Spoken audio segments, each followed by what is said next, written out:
So today, as said, we will discuss about cost-benefit analysis and more specifically how we can implement the energy efficiency first principle in the practices or methodologies for cost-benefit analysis. And that we will do with Tim Mendel sorry, I did not add Frédéric Berger as well, from Fraunhofer Assay, who will present the new resources developed in the project, the CBA CAD book and the Excel tool. Then Vesna Bukarika from the Croatian Energy Institute, EEHP, will present the pilot case that has been done on the particular example of the investment in the electricity transmission grid. And then Christos Tokolias will join them. Christos is from CREST, the Greek agency, to discuss more openly about cost-benefit analysis and the implementation of the energy efficiency first principle. And some of you may remember Christos' presentation he did last month about integrating energy efficiency first in heating and cooling plants, and we will put in the chat the link to the proceedings where you can find the presentation files and the video. Some quick practical information before I speak a bit about the project and what we will discuss today. I guess you're all familiar with that, but just in case your mic and cameras are set off, you can use the Q&A panel to ask your questions. I recommend you to use that for your questions and to use the chat to share information or comments. The advantage to put your questions in the Q&A panel is that the other participants can upvote your questions, and they can also answer your questions without the questions being lost in the thread of the chat. The workshop is recorded. The presentation files will be published as well on the website that is eefirst.eu. And if you go in the resources section, you will find the proceedings of the previous workshops, as well as the resources that are presented today and the other resources that have been published previously. About the project ENEFIRST Plus, that co-funded by the LIFE program. It is a part of the ENEFIRST project that was more research-oriented, while ENEFIRST Plus is focused on the implementation aspect of the energy efficiency first principle. So that's why in the consortium you can see a mix of energy institutes, public authorities, and research labs. And our approach is not to develop something completely new or parallel to the practices of stakeholders, but to start from the current practices of stakeholders and see what would need to be changed and how to enhance these practices to comply with the energy efficiency first principle, and to see the added value of that as well. In terms of policy background, I will be super quick because I think most of you are very familiar with that. The principle has been defined and established in the governance regulation that was adopted in December 2018. Then the Commission published the first recommendation and guidelines for the implementation of the principle in 2021.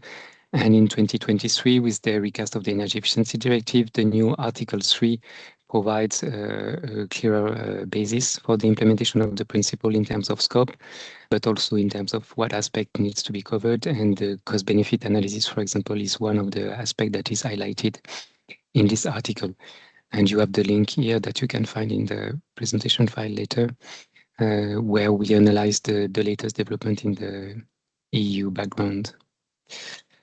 The project objectives are to provide technical support to public authorities as well as other stakeholders dealing with energy-related investment plannings or policies with and-on resources that are tested in pilot cases in 4 countries. And we will next year start as well learning cycles. And the workshop and other activities that we have are about to grow a community of practice. To summarize very briefly in a nutshell how we see the implementation of the energy efficiency first principle, that can be let's say, organized in structured in 3 points. The first one is how the discussion is framed. The second one is how options are assessed or compared, and the third one is how the decision is made and justified. And today we will focus on the second aspect about how options are assessed and compared, looking at the use of cost-benefit analysis.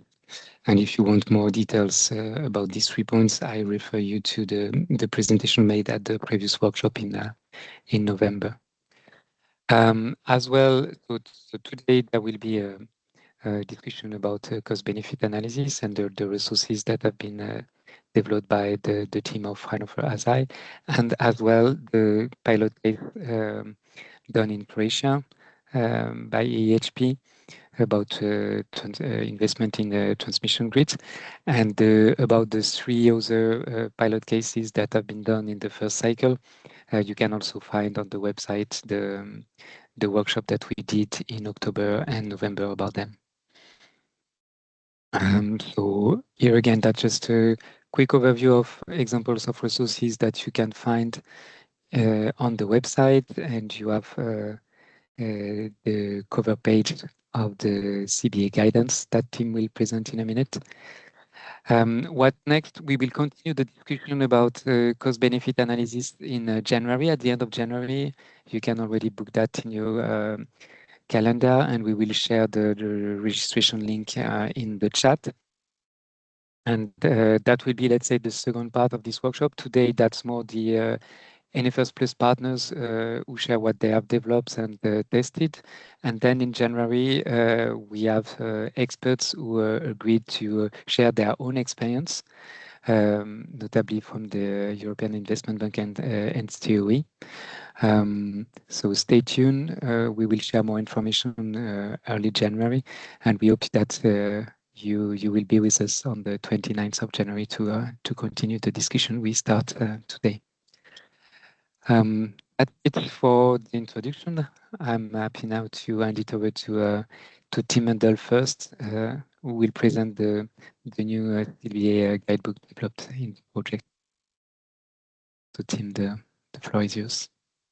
Yeah, great. Thanks a lot, Jean-Sebastien. So I welcome you all to today's workshop on cost-benefit analysis. In case we haven't met so far, my name is Tim Mendel. I work at the Fraunhofer Institute for Systems and Innovation Research in Germany. And together with my colleague, Frederick Berger, who's also here today and who will be presenting the already announced CBA tool, we've been dealing a lot over the last few years with properly valuing the energy efficiency as a resource in different cost-based scenario and technical analysis. So as Jean-Sebastien has mentioned before, there was the previous legacy project and ENEFIRST, in which had a stronger research focus and in which we conducted several of these analyses. And what we noticed over the years is that on the one hand you have this somewhat abstract and increasingly tangible energy efficiency first principle, but on the other hand, it's quite challenging to translate this into actual quantitative analysis. And this is a research topic in itself, but it's also a very practical topic, as I will be showing in the following slides, because things are not always called cost-benefit analysis per se, but we see that in many instances and in many parts of the EU legal and governance framework, that we basically value and prioritize things based on costs and benefits, and no matter if we call it cost optimality or cost benefit analysis or something else, the principles are quite similar. So what was our objective with this whole thing? Like we didn't plan to reinvent the wheel when it comes to cost benefit analysis, because as you know, it's a discipline. Basically, it stems from economics itself. It has a long tradition across disciplines. It's not limited to energy efficiency or the energy sector at all. So there's a wide range of things that are working well. But as I said, we have the efficiency first principle now, which may give rise to a couple of things that we want to reconsider in this analysis. So without further ado, let me jump right into the slides. I want to give you a quick intro into why we need cost-benefit analysis and what context we may need it in the EU policy and governance framework. And then I'm gonna go over to our guidance and what it does and what it doesn't do. So to give you a bit of conceptual background, so Jean-Sébastien has already kindly touched upon this about the energy efficiency first principle. So you probably have heard about it. It's by now deeply anchored, if you will, in Article 3 of the Energy Efficiency Directive. It's a very prominent article. And in essence, the efficiency first principle says that energy efficiency solutions, not only including what we commonly conceive as energy efficiency, those end-use energy savings in industry and buildings, etc., but notably also demand-side flexibility. So demand-side flexibility is not something that is detached from energy efficiency, but it's two sides of the same coin, because if we can avoid power plants, if we can avoid building additional transmission lines, etc., that also corresponds to energy savings at the end of the day. But energy efficiency should not, according to the principle, should not be promoted for the sake of it, but only to the extent that it delivers actual net benefits to society. And we try to illustrate this in a somewhat more conceptual way here on this slide. So basically, if we imagine our society, our continent, the EU overall, or a single country or a region, basically what the first principle says is to achieve a sweet spot where we basically minimize total cost to society, not only including traditional capex and opex, but also negative externalities and multiple benefits that can be quantified in euro terms, in monetary terms. And basically our main lever or our main variable is the level of energy consumption, or in other words, basically based on energy and the level of energy efficiency. And what the principle is pretty explicit about is that we shouldn't overstretch this the level or the magnitude of energy efficiency. So we don't want what is here labeled as case one. We don't want too much energy efficiency, because that can also be cost inefficient. But most importantly, what we want to avoid is to have too much or unnecessary energy infrastructure, be that new pipelines or new transmission grids, local grids, unnecessary district heating, generation units that could be more cost efficiently avoided by relying more on building renovation. So overall, it's about finding the right limit of energy efficiency, and not, as I said, promoting it for the sake of it, but with an explicit view to cost efficiency from society viewpoint. So therefore, cost benefit analysis, meaning capturing all the costs that are relevant, adding them up in a systematic way, and then comparing it with options that are not energy efficient, in other words, traditional energy infrastructure. That's the whole point about it. And so therefore, cost-benefit analysis is so central in this overall debate about energy efficiency first. And as I said, CBA is something that us as we as researchers can spend endless time with. It can be a lot of fun and very interesting, but more importantly, it's a very significant part, let's say, of the legal and governance framework. So here on the right-hand side, so you see a couple of selected cases where, as I said, not always the explicit term cost-benefit analysis per se is being used, but the logic definitely applies in terms of quantifying costs and benefits. So most prominently, we can think of the 10-year network development plans, where basically we have a number or a large number of potential transmission projects, and where then, at least in theory, permanent load reduction and end-use energy efficiency, plus demand-side flexibility and other so-called non-wire solutions can be a viable alternative to just keep on expanding the grid as much as possible. So this is increasingly acknowledged in this in ENSO-E's and NSOX for the gas planning. CBA guidelines. We have the comprehensive assessments of heating and cooling, which are well established in the EU EED. The whole topic of cost optimality and minimum energy performance standards for buildings draws heavily upon CBA logic. Local heating and cooling plants are now a new feature in Article 2025 of the EED. EU funding under the cohesion policy has long been following a CBA logic. There are also the existing CBA guidelines by the Commission that explicitly deal with cohesion policy. You're probably all aware with the Commission's impact assessments that accompany new legal proposals by the Commission, which also follow a cost-based logic. So long story short, there are lots of these situations and instances where it's viable and critical to properly take into account the energy efficiency first principle, not because it's the focus of our project here, but because taking into account energy efficiency can lead to very significant cost savings for society overall. So therefore, it's all about enabling a cost-efficient net zero transition in the EU and avoiding stranded assets and avoiding unnecessary infrastructure investments, which at the end of the day, obviously consumers need to pay in some way. There already is a lot of guidance, guidebooks, and obviously non-energy related CBA textbooks out there. So our goal was not to, as I said, reinvent the wheel here, but rather to find building blocks that can be integrated in existing CBA practices so that the energy efficiency first principle is properly reflected in those practices. I'm going to show at the next slide that we came up with 9 so-called issues that should be taken into account. So kind of reflecting a checklist of things to bear in mind when counting costs and benefits.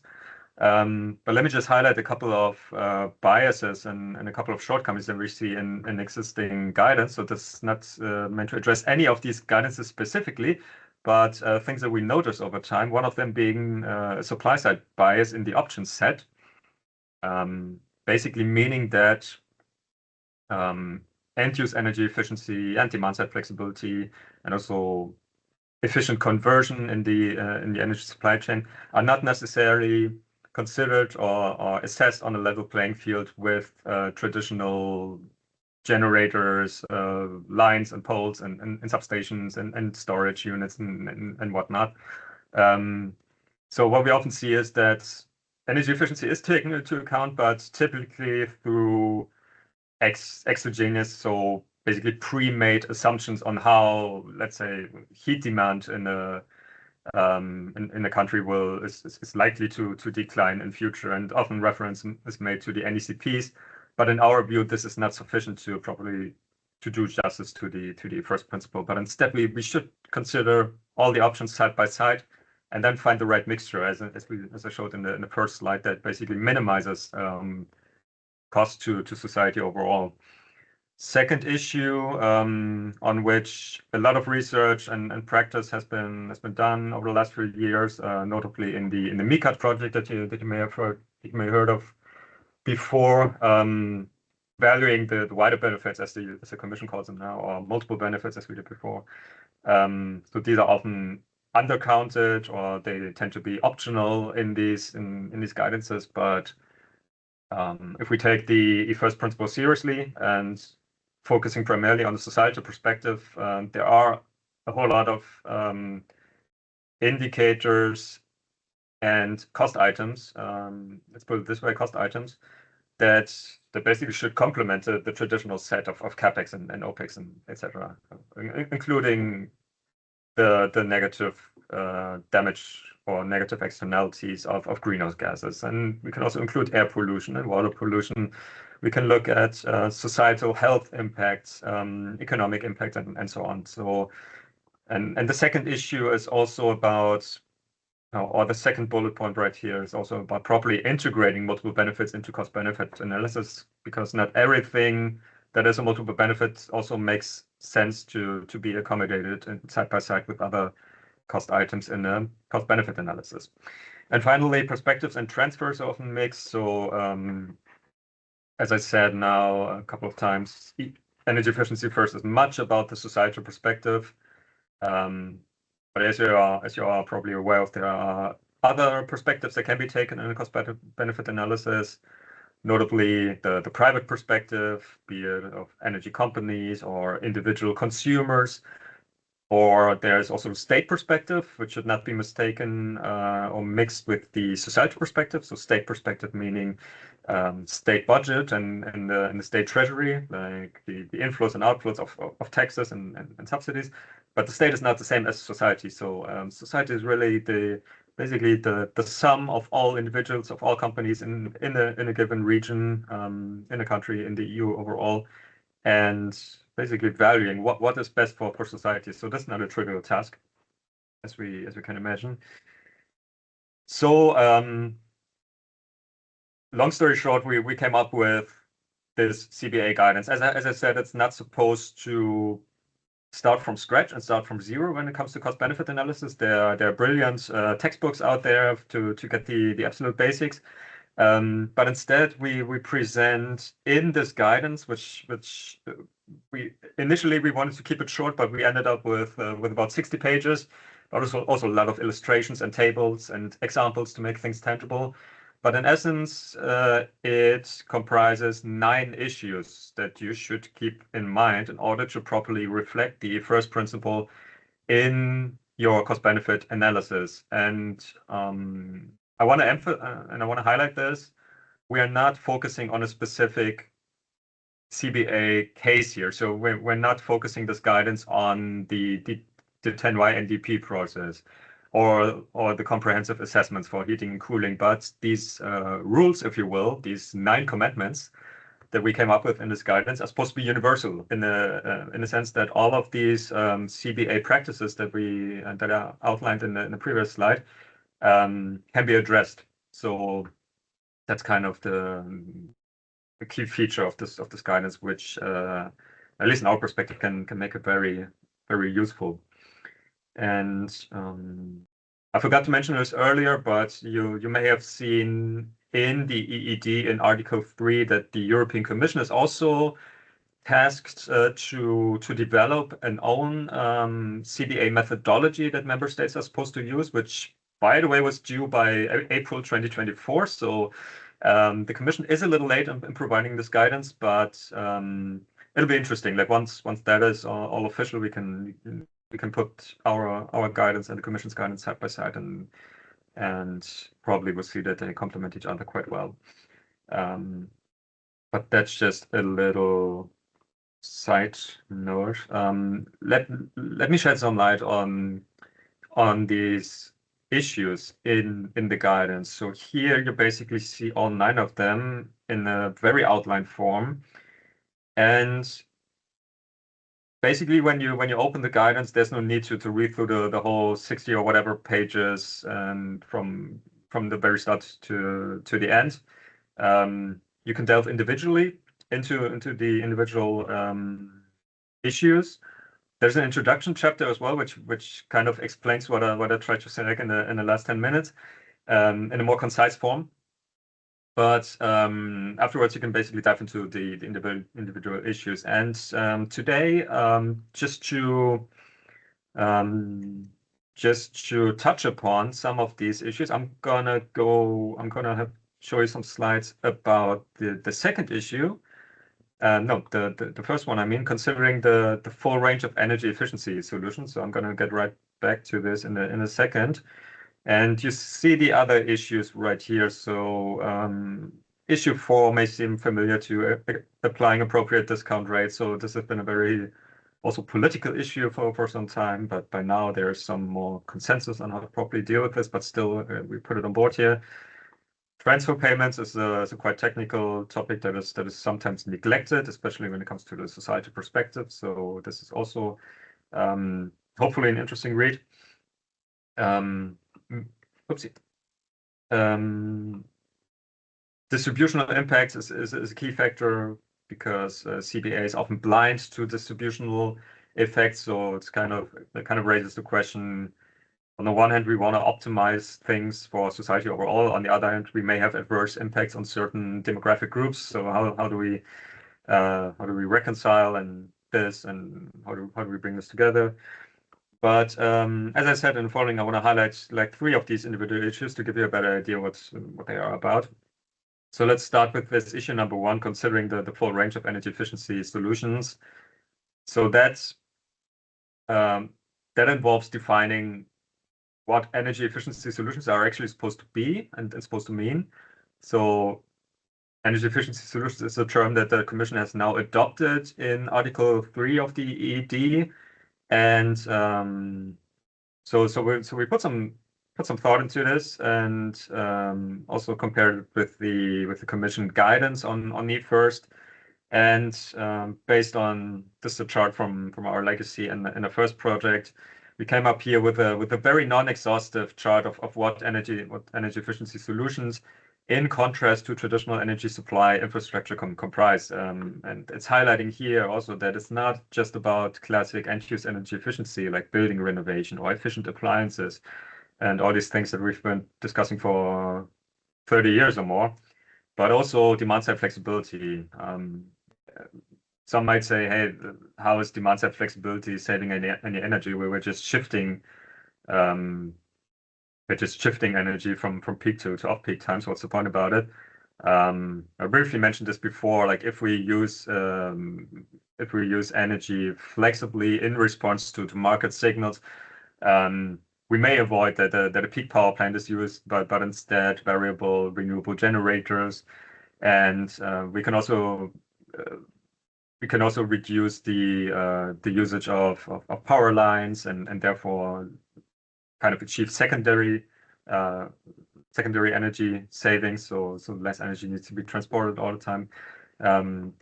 So therefore, when we consider things from a system perspective, and demand-side flexibility or it makes a lot of sense to include it alongside traditional energy efficiency. Energy sufficiency is not overly highlighted in the EED, but we also consider it like a vital component of solutions and resources to be taken into account. So what I'm trying to say here, whenever we do cost-benefit analysis, like in no matter what context, be it heating or cooling or transmission line planning and whatnot, we should consider demand side, not only demand side, but also supply side, energy efficiency solutions along with these default options in order to find the least cost combination of these different options that basically minimizes cost to society. In return, if we don't do that, if we just rely on LNG terminals and pipelines and district heating grids and substations and power plants, etc., obviously we're gonna have to some extent higher costs because we neglect some of the options that may cut costs in a significant way. So that's the whole point about issue one, and this is like very condensed here, like we tried to put it on one slide, but when you go through the guidance, you will find a very comprehensive and detailed list of energy efficiency solutions per sector.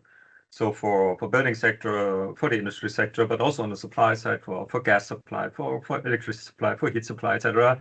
And it basically serves as a rough catalog of options of energy efficiency solutions that you should tick in your analysis in order to have a comprehensive option set, let's say, that does justice to the first principle. And a little note here, in the ENEFIRST Plus project, next year we're going to be publishing and launching a comprehensive technology catalog for energy efficiency solutions. So we basically take things one step further and not just listing all the relevant solutions, but also characterizing them in technical and economic terms. So stay tuned for that. I also want to say a thing or two about issue 3. So be clear about what you're actually comparing. So all the time now I was basically saying, hey, we need to consider efficiency and supply side by side and make the right comparisons and select the least cost ones. But how do we do that actually in practice? And one question that we often encountered is, do we actually need a business as usual scenario as we typically do in like scenario-based analysis? And Actually, we don't think so. Business as usual scenarios can be useful, such as the EU reference scenario, which is produced every few years. But basically, as we established before, efficiency first is much about optimization and much about reducing costs by taking into account all the options. So basically, if we condense this all, we could say that all we need is an energy efficiencies first scenario that is based on optimization techniques to find the least cost outcome. That is often difficult to achieve in computational terms. So typically we don't have the models to do a full system optimization. It can get very nitty gritty, especially when taking into account infrastructure, modeling for electricity, for heat, etc. So what makes a lot of sense is to compare an efficiency first scenario, which basically draws a lot of emphasis on energy efficiency solutions, and compare that with since the net zero target is established, with a net zero energy supply infrastructure scenario. So let's imagine that we have our NECPs for a given country. So these two scenarios could already very well highlight the added value of energy efficiency first. And when we look at the different sectors right here, for instance, in buildings, we would have a strong promotion of building retrofitting, energy efficient appliances and lighting, etc. And compare that with, for example, an increased reliance on electricity from renewable sources, and also use of hydrogen for heating of buildings, but a very limited magnitude or very limited usage of building renovation. So using these two scenarios can already highlight the whole point about efficiency first, and obviously the more resources, more human and computational resources you have for implementing CBA, like the more variance you can calculate, as we also partially did in the legacy ENEFIRST projects modeling work packages. And just to wrap things up, issue 9 of this guidance, just to highlight this, is about understanding the limits of CBA. CBA, luckily, is not being used in a way that that basically determines decisions, but in the sense that it informs decisions. So we see that quite obviously in the 10Y NDP and projects of common interest, that the PCI selection process, that CBA is part of the decision-making process, but at the end of the day, they're also merging cost-based numbers with more qualitative indicators and use a sort of multi-criteria approach to basically accommodate both, like classic monetized costs and things that are hard to monetize or that don't make sense to monetize. So basically, we draw a lot of attention to this in issue 9 of the guidance and show ways on how to continue from those naked CBA euro numbers and basically make decisions based on that. And here on the right-hand side, you see a couple of criteria that are often hard to monetize in a CBA, and where it makes a lot of sense to use so-called multi-criteria analysis. So basically using scores and weights to show the differences between the different options that are on the table. So with that said, I warmly invite you to check out the CBA guidance. So it's as I said, it's a 60-page document, but I invite you to start with the introduction and then browse through the issues that you find most interesting. And we would be very much looking forward to hear your reactions and your feedback about the guidance, be it in written form or already here today in a more spontaneous setting. But right now, what we want to show you is how this CBA guidance works together with our CBA Excel-based tool. And basically, we developed these two resources side by side. And the whole point about the CBA tool is not to give or to provide a full-fledged, fully developed model that can do all the CBA-based assessments just by clicking a button. For the practitioners amongst you, we all know that this is very complicated, and we definitely don't use the same models that we use for electricity transmission planning and for whatever local heating and cooling planning. These are whole different scopes and different types of models that are being used. But what we try to do with this exit-based model is to illustrate things. And the case that we selected is local heating and cooling planning, not because it's very tangible to most of us, but it's a very nice case to look at the basically the trade-offs between saving energy and supplying energy, be it through traditional gas boilers or district heating, and compare that with the cost of building renovation, the cost of efficient heat pumps, and so on. So basically, the tool is a vehicle to illustrate the principles that we set out in the guidance, in the sense that we can look at the effect of what happens if we exclude building renovation from the whole equation. I can tell you we're definitely underestimating basically the cost savings that can be achieved, and therefore basically the sweet spot that we showed earlier when it comes to least cost optimization with the ENEFIRST principle. What if we use the wrong discount rates or too high discount rates? How is that going to screw or bias the analysis? What happens if we include or exclude certain multiple benefits? How does that alter the outcome? So this is what the tool is made for. And I'm now going to hand over to Frederick Berger, who was very much in charge with the development of the tool, and he's going to give us a little live demo of how this whole thing works. And let me just highlight, so you can download both the guidance and the tool on our website and check it out immediately. So there are no restrictions whatsoever. Okay, then right, Frederick, if you're with us, then let me stop sharing my screen, and then you can take over the Yeah, sector. sure. I don't know if Jean-Sébastien wants to say a word in the meantime. Yeah. Yeah, no, just the time that you share your screen, Frederick. So there will be another quick questions to the participants. Right. Very quick, and that's also an opportunity for me to remind everyone that you can ask your question in the Q&A panel. And if more convenient, you can also ask your questions in the chat, and we will copy them in the Q&A panel. So feel free to share your views and ask questions anytime. You can go on, Frederick. All right. Right.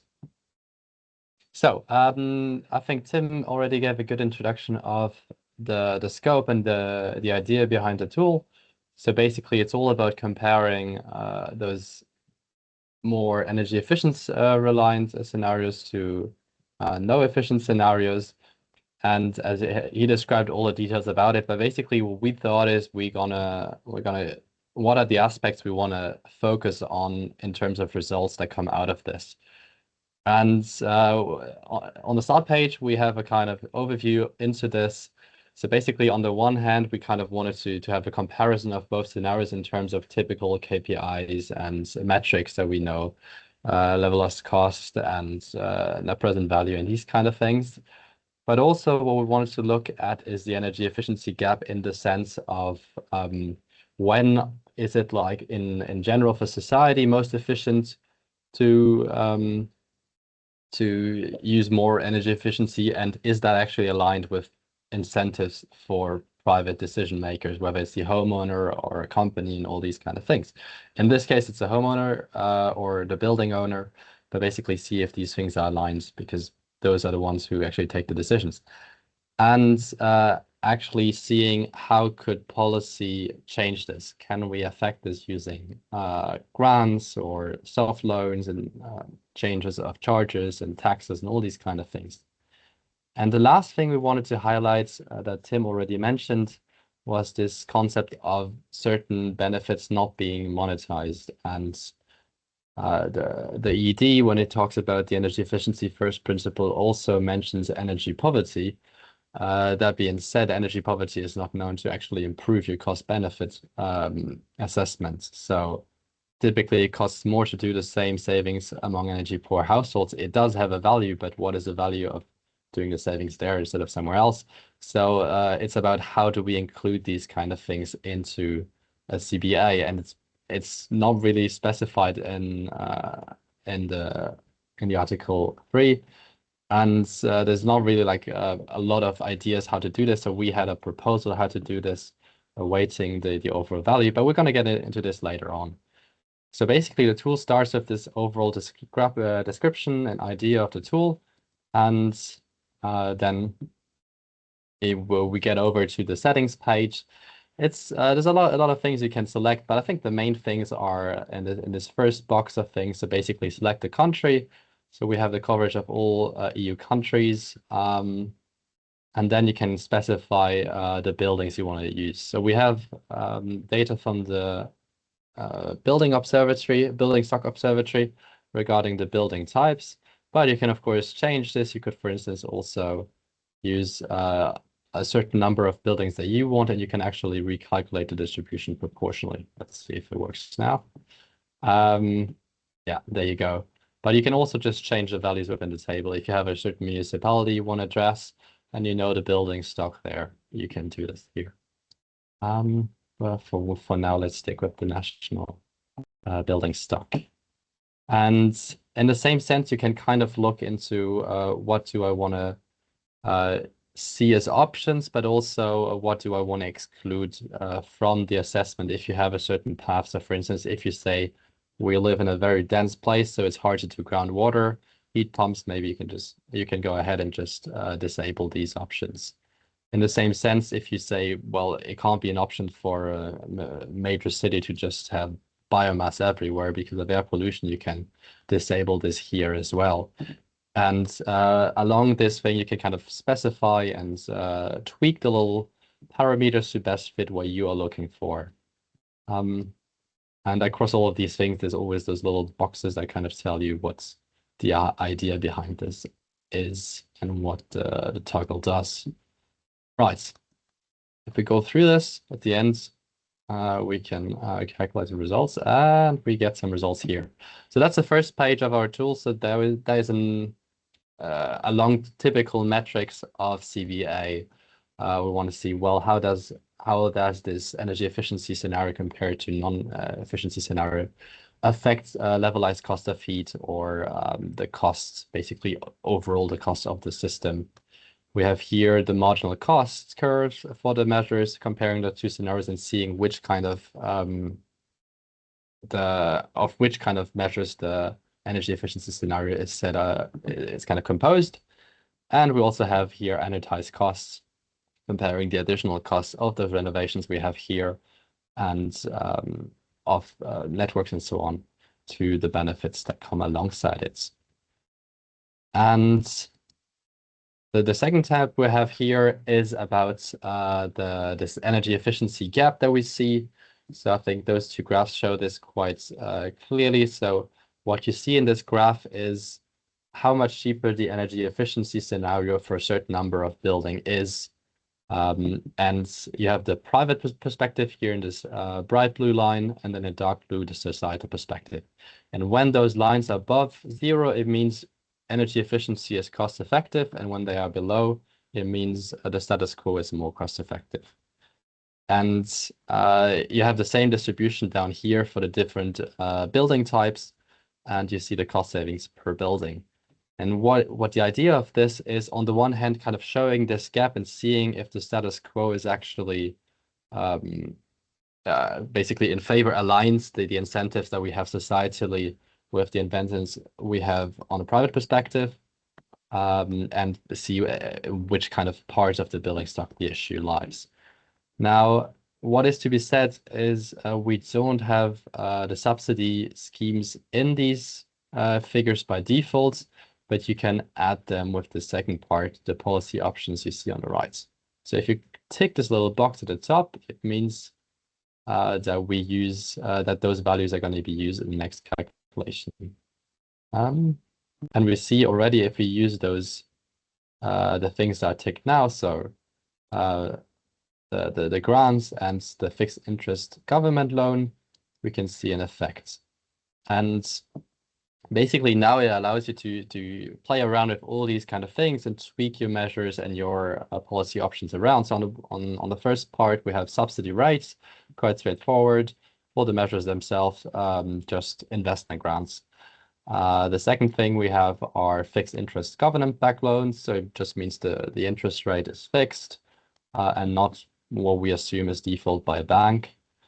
And then we can adjust all the taxes. Now this is those are not just one tax, it's like the combination of all the taxes we have in this country in one way or the other on electricity or gas and so on, and also the network levies. And finally, we also have the ATS prices in 2030 and down the line 2014, 2050. And now basically what we can do is we see here that the societal perspective, apart from the first 5,000 buildings, it would be cost efficient to carry out energy efficiency measures. However, from the societal perspective, from the private perspective, this isn't the case yet. It's only 20% of the buildings that are cost effective. And now basically you can toy around. So for instance, in Germany, the tax on electricity are exorbitant, or as well as the network levies for electricity. And if you just play around and just reduce them, for instance, you should see the first effects already rise. And then you see basically this line of privates, of the private perspective, whereas above the zero line already increases. That's basically what you can do all around this little page, is kind of playing around and trying to make sure that the incentives that you have from societal perspective actually align with the private perspective. Right. Let's go back to the standards. And then the last little dashboard we have is looking at those non-monetized aspects. And what you can do here is choose one building type, one typology, and add an impact and see how it actually compares in terms of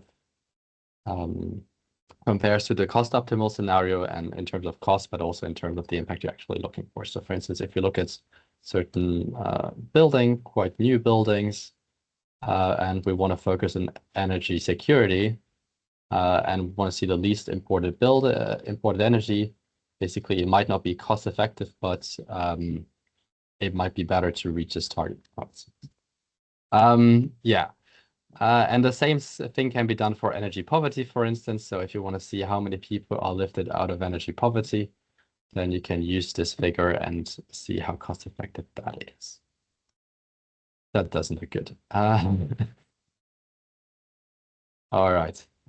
And there's also a description how this is calculated. So basically we weighted the costs that we calculate beforehand, depending on how far from the median, from the average value of all options for this building category it was, with a certain coefficient between 0.85 and 1.15. Right, so this is basically the things we have. Now we have a little FAQ at the end.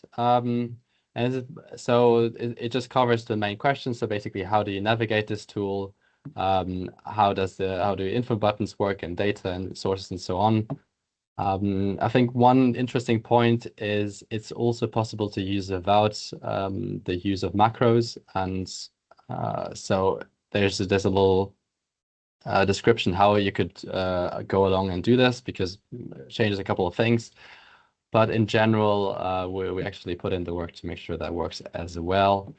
And another thing that is quite important for us is we did lock a lot of fields in these sheets, but that wasn't just to hide what we did. It's just to make sure that you can't by accident kind of delete a field or replace a value that you didn't want to replace. But of course, you can just unlock any sheet and you can see all the data sheets as well. So how this whole thing is calculated. So we're not trying to hide the calculations. You can just unhide any sheet you want, and it works just fine. So if you are intrigued in knowing which kind of data we use, or you just think you have actually good data on your hand and you want to replace the data that is used, feel free to do this. That's not an issue in here. Right. I think those are the main things about the tool. I think before I go on and talk forever about it, it's easiest if you just play around yourself a little bit with it. It should be quite straightforward. If not, you know how to reach us. And I think that's This has been a short tour of the tool. All right. Thanks a lot, Frederic. We don't have questions from the participant for the moment. I guess that's a lot of information in a short time. Still, you one. Yes, Margot, please feel free to jump in. Thanks, and Main, thanks for interesting presentations. I have a question on the very first presentation when you had one of the first slides showing, energy efficiency improvements on the graph between energy savings and the costs. So it was the first presentation. If you could go back to this, because I just didn't want to interrupt it. Sorry. Yeah, on the horizontal axis, it was megawatt hours, and on euros probably on the vertical one. So I just wanted to know how these costs were calculated, and whether we are talking about final energy savings or primary energy. Yes, this one. Energy consumption here. Yeah, energy consumption. So it's final energy consumption, right? Or it's just something very generic, just to present the concept. And it's something generic to present the concept, right? It's like a technical term, so it should be primary energy consumption, but you can see, which you see on the vertical axis, that there are no numbers or anything. So this is a purely fictitious thing to make a point. And basically, in practice, you could imagine that every little dot on this line is a single scenario for a given case, local heating and cooling planning, for example. And then if you plotted those side by side in terms of their cost, you would in some way get a line, something like this. And it's quite similar, for instance, when you think of the cost optimality under the EPBD for the minimum energy performance standards, where member states are also kind of required to calculate different options for different building segments. And but yeah, that's the whole point, to basically show that EFIRST is not, it's not about promoting energy efficiency for the sake of it, but only to the extent that it actually helps minimize cost. Yeah.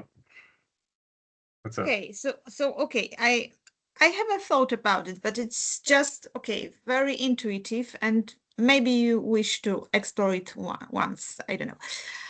In my view, this curve will change if we are going more into the energy transition, and if we consider primary energy consumption, because the costs of transforming primary energy consumption to final energy consumptions are higher more we are getting into the transition, even though we are not losing as much energy in the transformation, since we are getting rid of the combustion where the losses are, right? But we need more technology and we need more infrastructure.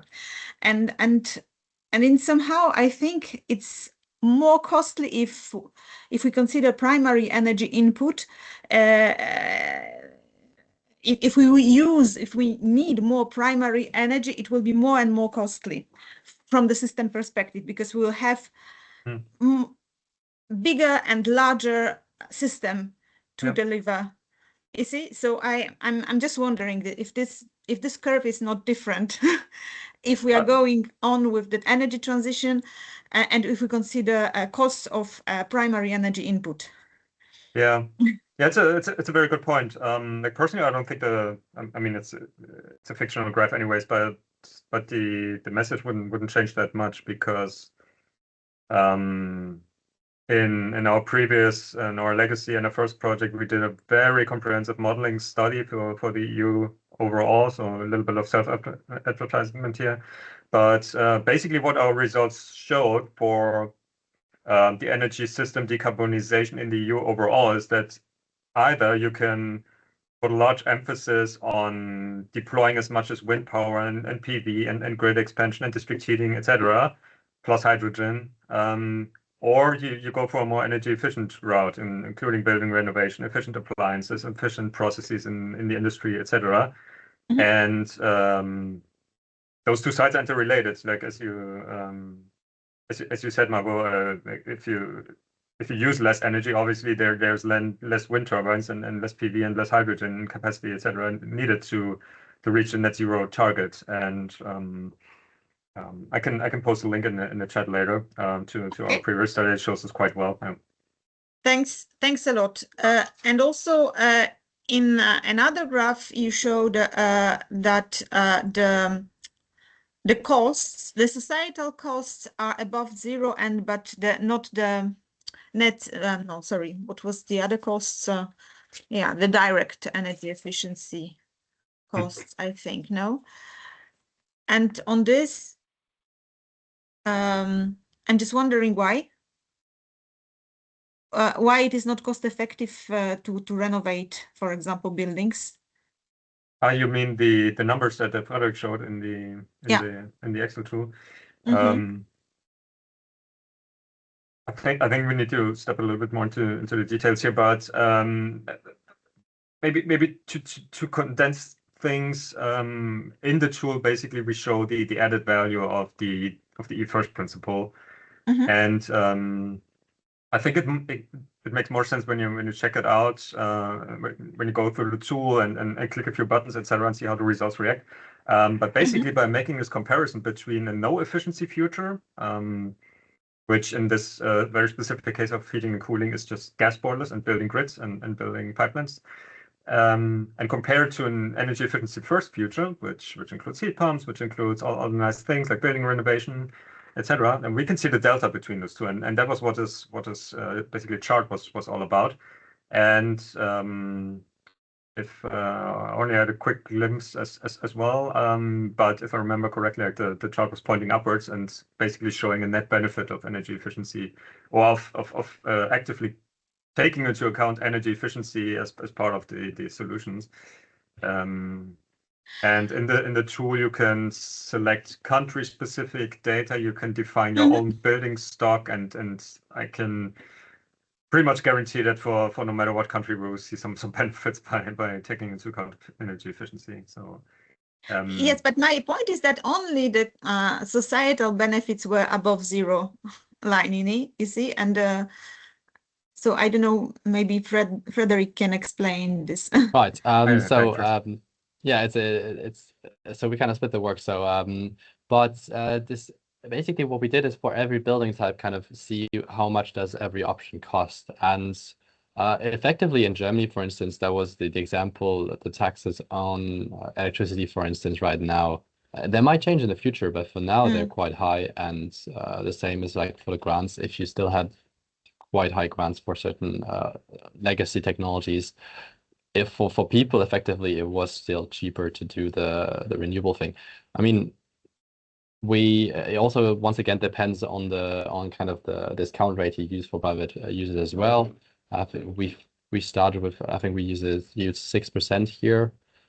And once again, I mean, there's people who are going to have better rates and there's going to be people with worse rates. But basically, we did it for every building type. And then there's building types where energy efficiency was better. Those were the ones on the right. And then there's apparently some buildings where it's still more cost effective to go for the not so efficient ones. So it's we haven't decided upon the results. It's just what came out. Yeah, okay, good. Yeah. I understand. Yeah. Okay, so it was for the specific case, but what was kind of striking for me is that the direct benefits were not above zero. If no subsidy is applied, and if only the societal benefits were above zero.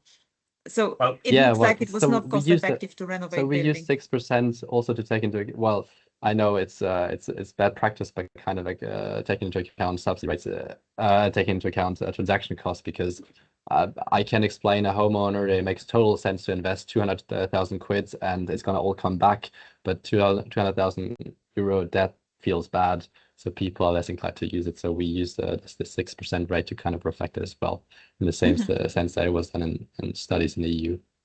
But it really depends on the countries. There's countries where they're always above the line, and there's countries where it's quite different. I think the tax regime in Germany is just not really beneficial right now for energy efficiency. But once again, it depends from building to building. Even when you aggregate within building category, you have so much differences between the buildings. So it's just an average value, and we do not claim that the model is perfect. Okay, thanks a lot. Feel free to play around.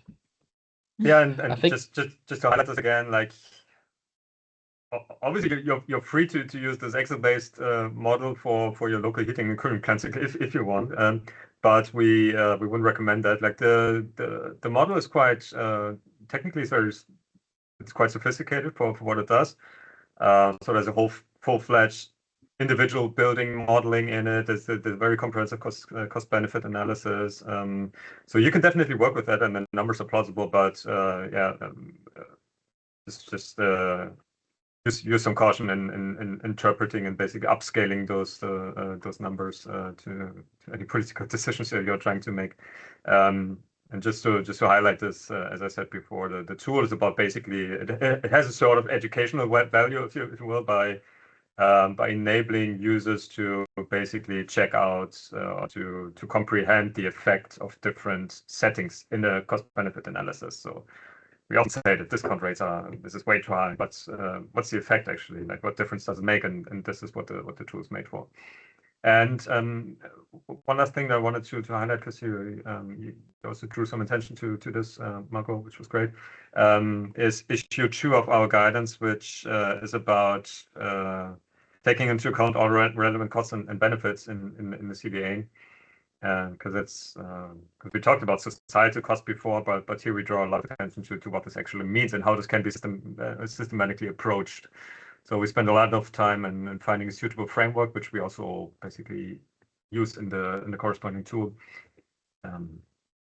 But this is also worth checking out, and we also highlight some techniques, especially to quantify the multiple benefit part of the equation. Tools that are out there to use it. Yeah. John's question. Should I answer the questions? Yes, that was it.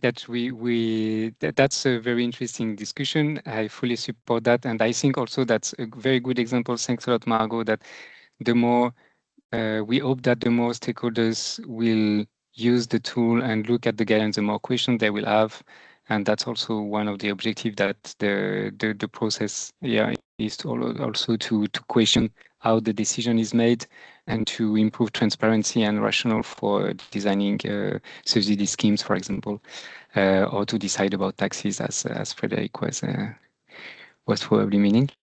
We have two sets of quick practical questions about the tool. I guess you saw them, Frederick. So the first one is from Davide Sartori, whether the tool allowed to calculate indicators such as rate of returns and net present value. Right. So quick answer. So net present value, definitely. It does not right now, but that was one thing we use annuity. And then if you kind of divide this with the capital recovery factor, you directly get NPV. So that's quite straightforward to calculate mostly, but we haven't implemented it yet, unfortunately. The effect, the economic rate of return, we can't do it here because basically what you would need is the solver. There's one in Excel, but it's not in by default, so it wouldn't work if someone just opened it because you have to do this numeric testing. It shouldn't be too complicated. So I tried it locally to do this, and it worked just fine to calculate this. But because you have to do this numeric approach to the economic rate of return, we can't do it by default in this tool without forcing people to use macros. So unfortunately, no. But if you want to do this, I'm sure you'll manage to do this. It's not really complicated. Or maybe yes, we can prepare an additional step-by-step guidance for that maybe later. That's a good that's very good suggestions for further developments. And the second set of questions come from Paula Fonseca. The first one is, how do you analyze the combination of measures? And the second one is, can we whether a user can use default values for their own country or situation? Right. So compared to maybe the Mika tool, where we basically have like a baseline scenario, and then we kind of see what is more expensive, what's less expensive. This is actually built from the ground up. So instead of just saying what is normal and how much more does it cost or less, it's basically we say just imagine an empty building, and now if you install this, what costs would be added? If you install the heating technology that's already there, of course, it's cheaper and so on. But basically, we add all the costs that come through the selection. So you select a certain insulation that brings on costs on top. You select a certain heating that brings certain costs. But basically, it always starts at zero. So we just add all the cost elements that you have, and well, for the configuration you choose. So. And just to follow up, Tim. because this was also maybe implied in your question. So the whole model is optimization based. So we basically calculate a very comprehensive set of different combinations. So for example, a light retrofit combined with a groundwater heat pump, or a non-retrofitted building with a gas boiler and things like this. And then basically the model determines for both the society and the private perspective, and for the efficiency first and the no efficiency case, the least cost combinations. And this gives us a chance to compare the EFIRST and the no-F solutions. What the model is not made for is that you have a single building and then you configure your building yourself, but it's more building stock focused. So on the very first page on the settings page, you basically with one click or two, you can define your building stock. So how many buildings from this or that construction period you have, like what kind of building is it? And then basically the model runs through each of these different building segments. So any combination of age class and building type. It goes through the various combinations that are possible technically, and determines the minimum cost ones. And then in the end compares efficiency first versus no app. So that's the whole point about it. So yeah, there's all of these combinations, and then unfortunately what we have not yet implemented is solar PV to basically complement heat pump operation. This would require some additional modeling and country-specific data that we didn't easily get. But still, the model serves its purpose in illustrating the differences. So adding PV would just add a bit more realism, let's say, but it's not a precondition to make it meaningful. To the second question, can we use default values for own country situation? So I'm not quite sure what you mean with default values. So the tool has default values for every country.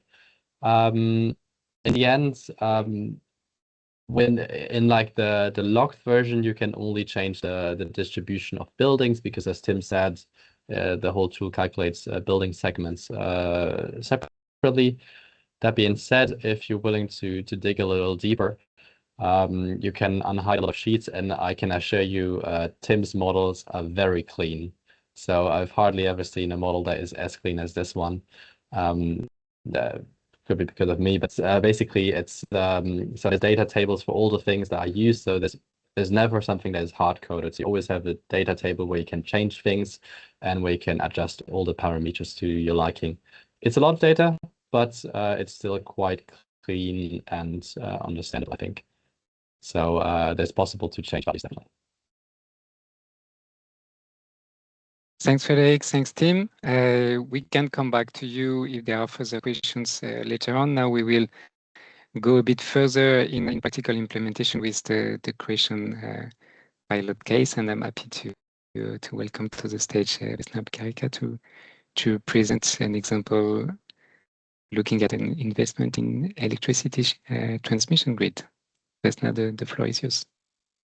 Thank you, Jean-Sebastian. And this may be referred now as something completely different than what we have discussed, because we are moving from buildings, heating, and these issues that are more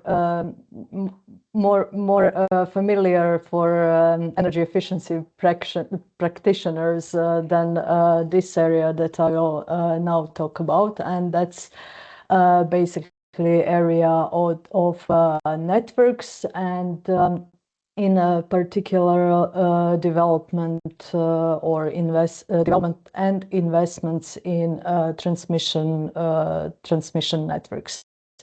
But before I show you some results of CBA case that we have had, I think it's needed in this particular case to have a little bit overview.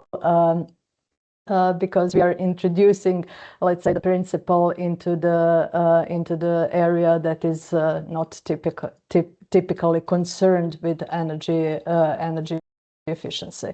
So firstly, Article 27 of Energy Efficiency Directive actually obligates transmission and distribution system operators to include this principle into their planning, development and in investment decisions. And really fresh development from Croatia is that this Monday the Parliament has adopted the new Act on Energy Efficiency that transposes Energy Efficiency Directive and basically puts this obligation into our legal framework for TSO. You may see this general requirement, but it also quite clearly refers to cost-benefit analysis that are made in this area, and that this cost-benefit analysis need to take into account alternatives, which include energy efficiency and demand flexibility, and that they need to assess wider benefits of those alternatives, and how to do that will be prescribed by a new secondary legislation, new bylaw, which is expected to be developed within 6 months. So this is really a new framework. So what we have done is not really yet implementation of this framework, but let's say some preparatory work for that. And in that whole context, we also have some obligations from transmission system operators, of course, coming from market directives, and in particular Electricity Market Act, national legislation, because TSO needs to develop, of course, 10-year network development plan and submit it for the approval to the regulatory agency. And also this legal framework says that these plans need to be aligned with other strategies and plans. In particular, you may see here with NECP, but also with DSO's plans, with network connection requirements, with neighboring countries and other requirements of the regulation 2019-943. And in these plans, and you see that they are updated actually on yearly basis. You see that transmission system operators plan and display what transmission infrastructure needs to be built and or needs to be reconstructed, and more detailed plans and cost-benefit analysis are done for investments that are supposed to happen in a shorter term, in particularly for 3 years, and even on shorter term plans for 1 year are made. And compliance check is done by regulatory agency. agency, and agency basically needs to check whether these plans are, among others, what you see here, are aligned with NECP, so National and Energy and Climate Plan. And I'm emphasizing it because it emphasizes the importance of this, let's say, highest level of planning if we consider NSCP to be that, because it should provide inputs in system plannings as well, in terms of predicted, forecasted electricity consumption, electricity production, of course, the peak loads, and in all that, in line with the energy efficiency first principle, demand side energy efficiency measures and demand side options need to be taken into account. But in this high-level planning for NECP or for forecasting, we, within this process, identified that basically it does take into account energy efficiency, reduced consumption, and even reduced peak loads, but without, of course, time dimension or geographical dimension, which might be or which is of importance for grid development. Flexibility in terms of storage capacities connected to the grid are taken into account in forecasting of supply side options. So in this context, also planning of grid, planning of network relies on these forecastings done outside of TSO's, let's say, usual scope of responsibilities. And transmission system operators, they are dominantly responsible for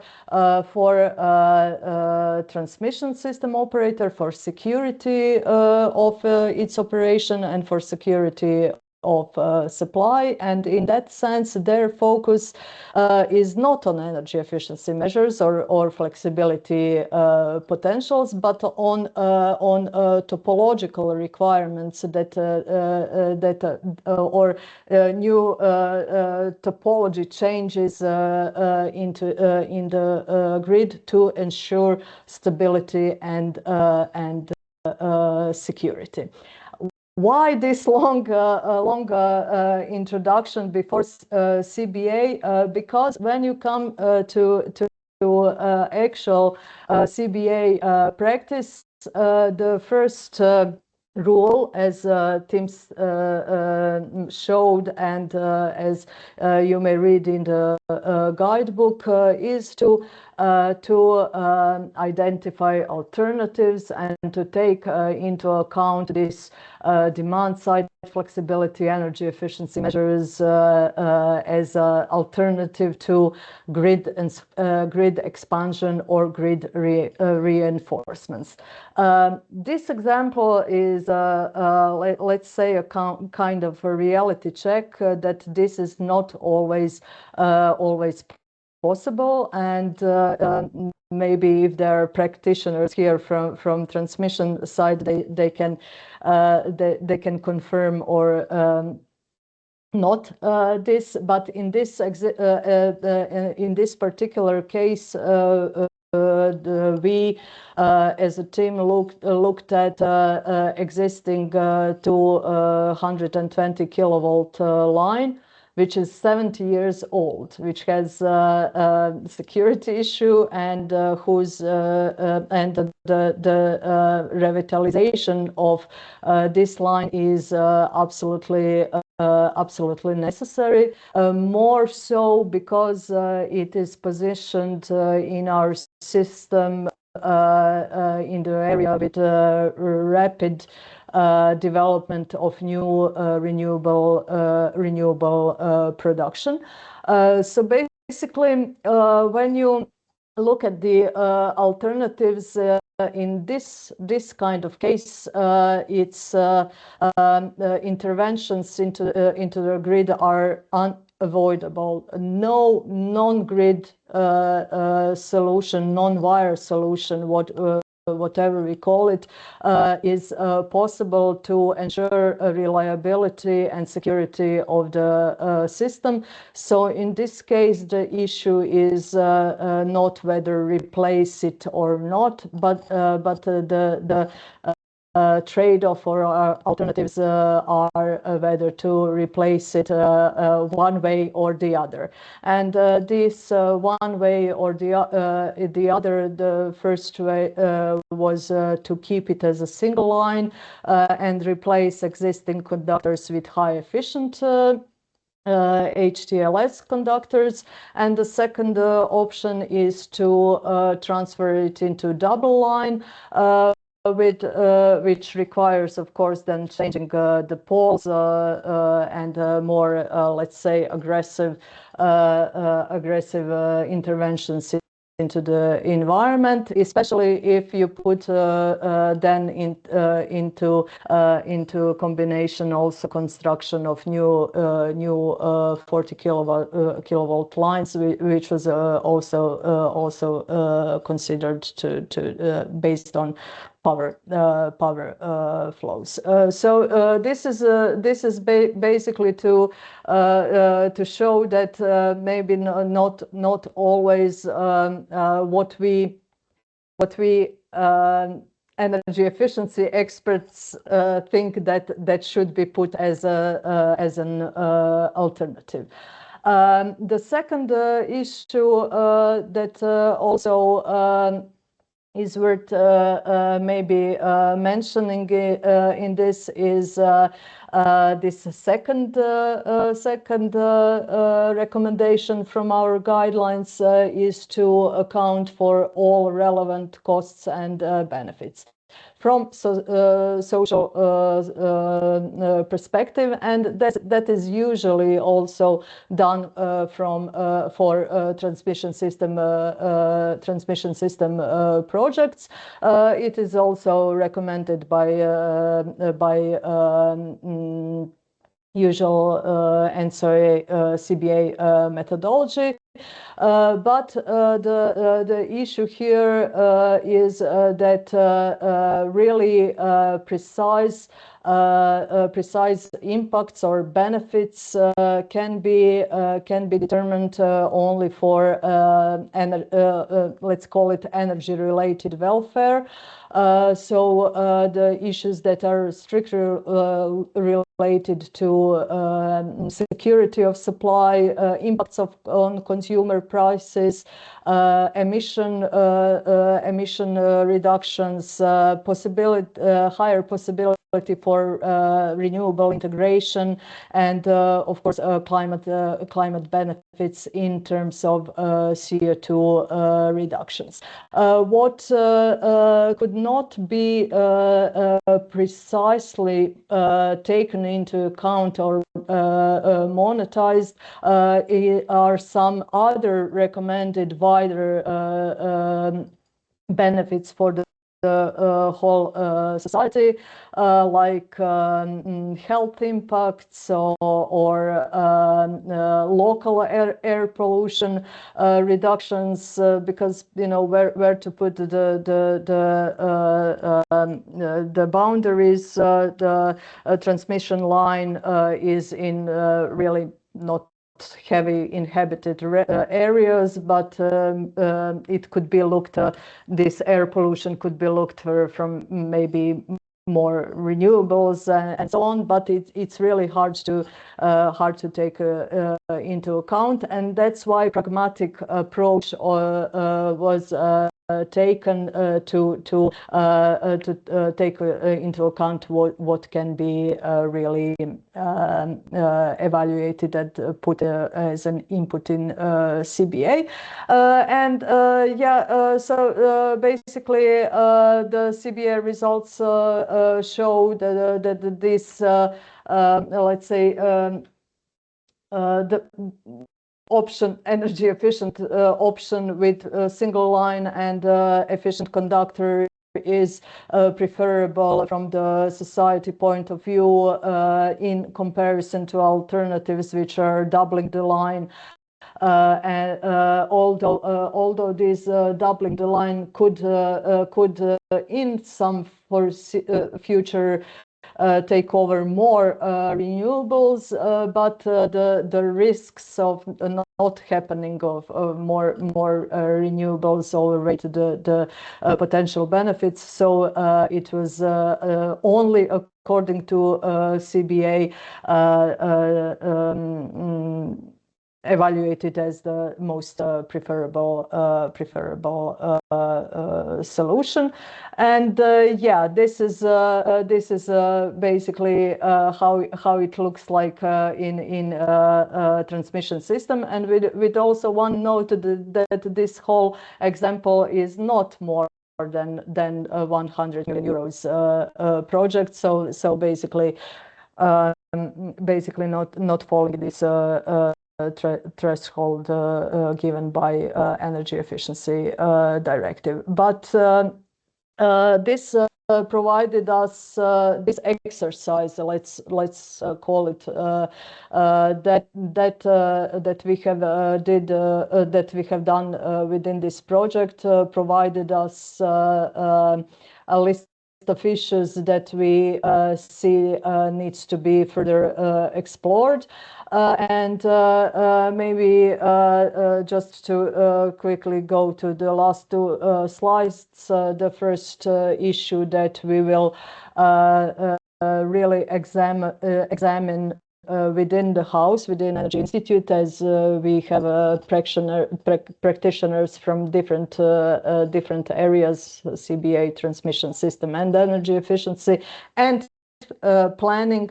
So we will actually look into how we can improve scenarios that we are developing to basically take into account all puzzles that we need to put around the NECP. And this is a comprehensive assessment of heating, cooling, building renovation plans, 10-year plans for grids, even local plans. So this is something which we plan to see how better to take into account, especially flexibility, so time dimension of energy consumption, and how it can be better fed into this, let's say, second level planning documents. And also on legal side, we have, as I said, 6 months, or the Croatia as a state has 6 months to develop this secondary legislation with really guidelines how to implement energy efficiency first principle in planning, but also how to implement it in cost-benefit analysis. So basically the results of this project would be very beneficial. And that's it from my side. I hope that I was not so boring. Yeah. No, I think that was super interesting, Vesna. Thanks a lot, and that's also very good to have examples showing that the questions may arise in different ways depending on the type of project considered, depending on the context as well.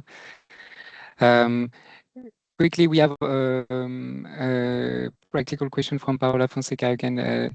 She refers to environmental impacts like ecosystem ecosystem impact, land impact. I would assume that these are covered in, I don't remember the exact wording now, whether it is environmental impact assessment or an environmental evaluation. I guess that then the question is whether the assessment related to the energy efficiency first principle can be done together or in an integrated way with the environmental assessment. Is it something that that was discussed when you checked that for the Croatian case? It was not really checked within this Croatian case, but within this legislative development, this parallel process, whether to make it kind of mandatory together with the environmental impact assessment, but it was not analyzed in sufficient detail to bring that kind of really binding decision. Yeah, but anyhow, as I see in the question, large solar systems, they need to go through this environmental assessment impact for sure, and also grid connection procedure. So which is input in grid connection procedure or permitting procedure. Yeah, and maybe okay, that's something we can also double check later on, because I guess behind the requirement to consider energy efficiency first for large project above a certain value, that's also related to the processes that are already in place related to environmental evaluation or other requirements similar to that. So a good point that it would be useful also to check how all these assessments can go together and not be done in separate way, because then that becomes too complex and that does not help a transparent decision making at the end.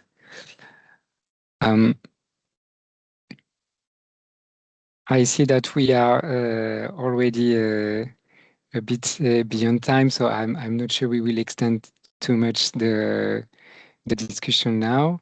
And I think Elpida, you can launch the feedback survey before everybody leaves. I would just remind that we have a follow-up workshop where we can continue this discussion on the 29th of January.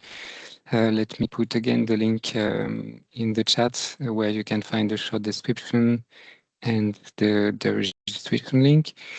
So I've noted some of the points, and I think we will come back to that in January.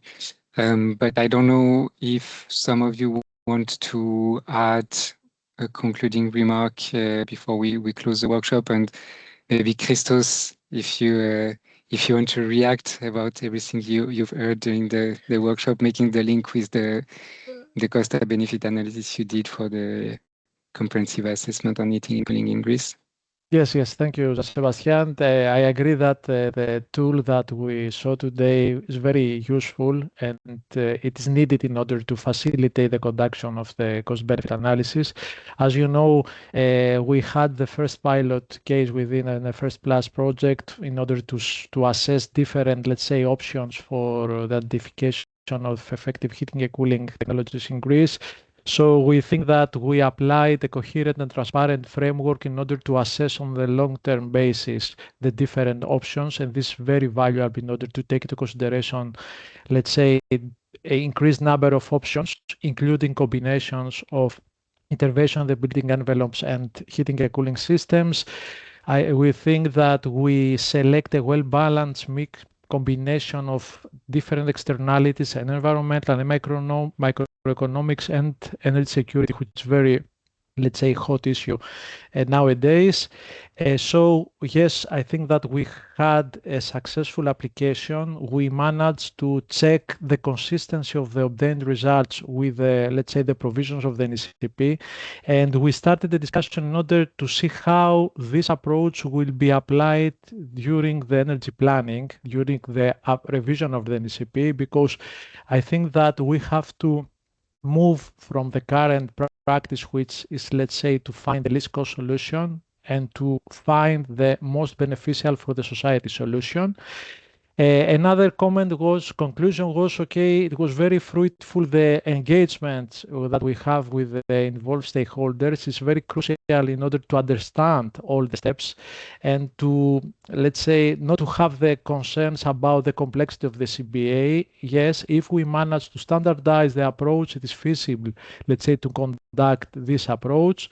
And within the framework of the team that we want to prepare the legislative framework for harmonizing Article 3 of the new EED, we agreed that the preparation of, let's say, very concrete guidance note and such a tool, such the one that we show, let's say, today, are considered as critical, let's say, preconditions for the effective application of this principle. And last but not least, we identified the need in order to estimate specific values for the most important externalities at national level for the Greece. Yes, now we have 2, 3, 4 studies at European level. There are ways in order to transfer these values to Greek, but it is important. So we are thinking to set up an initiative due to the fact that we have a lot of universities dealing with environmental economics, to, let's say, design a series of surveys or, let's say, methods in order to have, let's say, quantitative estimates for the most critical types of externalities for Greece in order to increase the accuracy of the obtained results and to be certain that, yes, the selected option will, let's say, facilitate the maximization of this social welfare. It sounds promising, Christos, so we will follow that closely. And yeah, maybe just a last question to you, Vesna. In the case you did in Croatia, I assume you had some discussion with the TSO and the regulator. So what were their reactions on their side? So how do they see that? Did they see that as another layer of complexity, or do they see some benefits, some added value in this complementary aspect of the assessment? No, I wouldn't say that they see it as something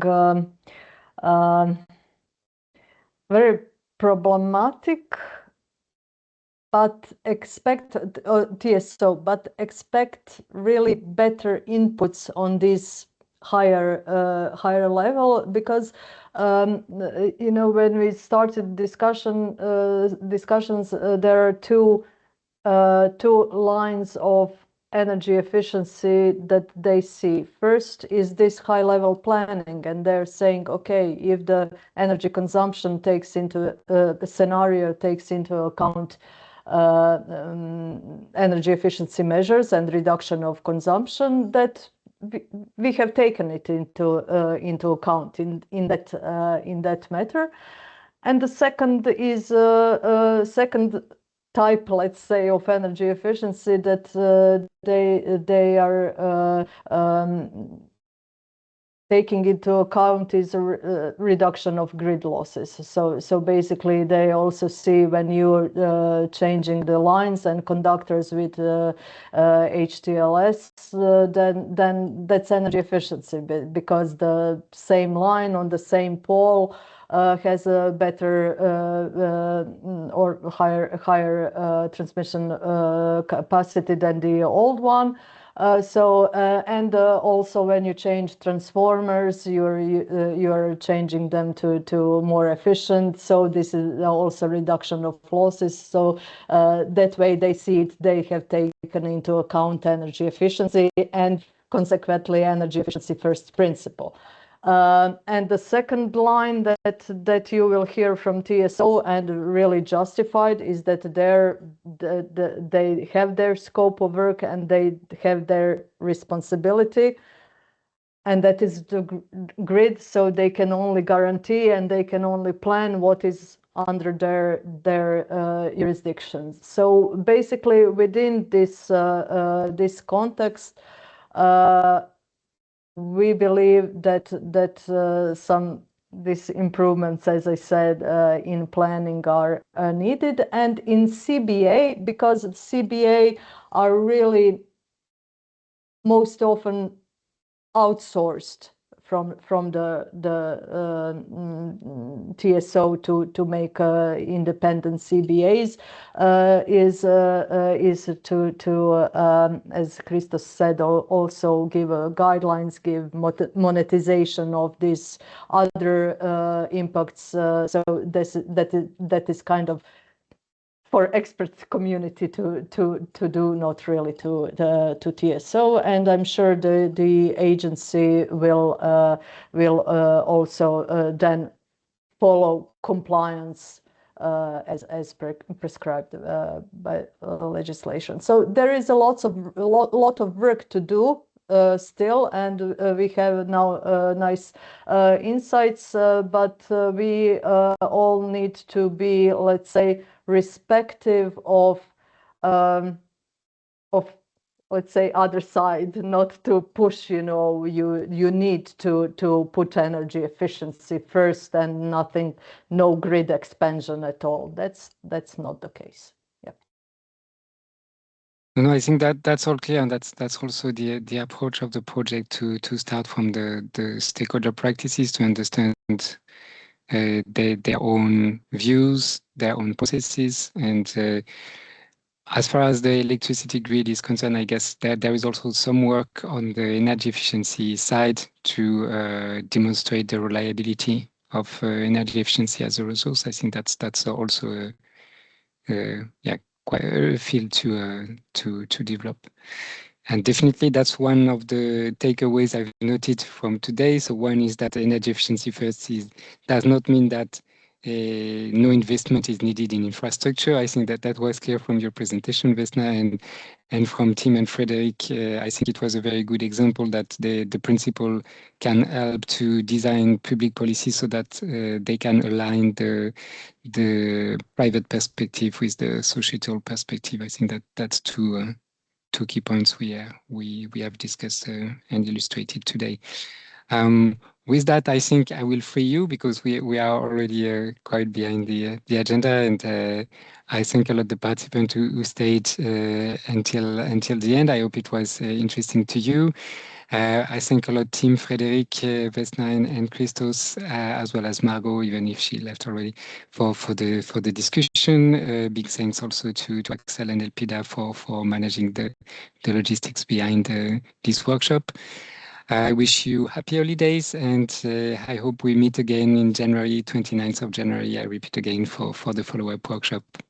Thanks a lot. Bye-bye. Thank you very much. Thank you. Bye. Bye. Thanks. Bye. Bye.